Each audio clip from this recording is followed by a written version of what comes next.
you need to understand that there are some things that have already shaped the way you communicate, the way you make decisions, the way you talk, the way you engage, the way you behave, the way you think about things.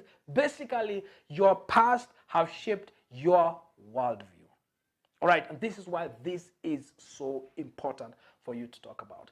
I can give you an example. By the time my wife and I got married, we came from two different families. I come from a single parent family, and the dynamic of a single parent family is super crazy.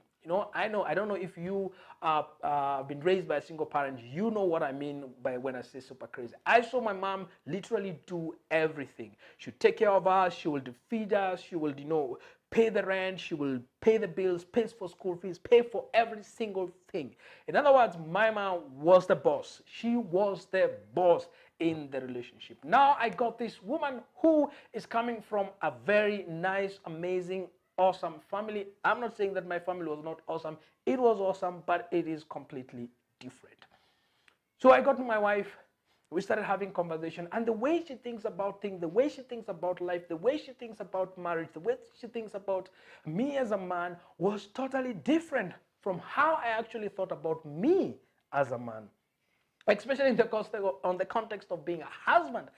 I thought about it differently. I was coming from this space whereby both of us need to work, both of us need to do things, both of us are providers, both of us need to hustle, because that's what I saw happen in my past.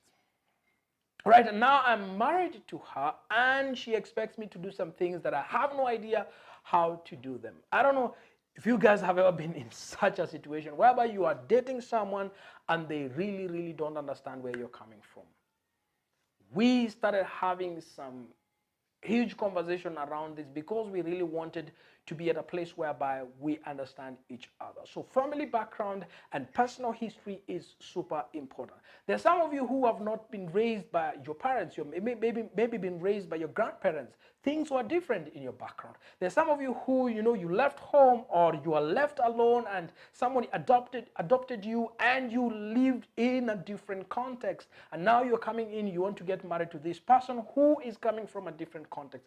That's why this session is super important for you to have conversation around it.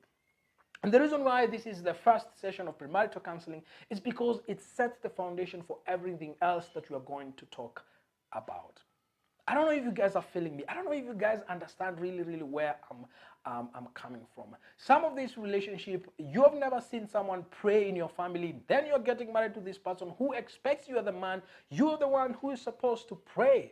Or maybe you're coming from a context whereby I was coming from a different context where my mom will be the one praying. My mom will be the one doing everything.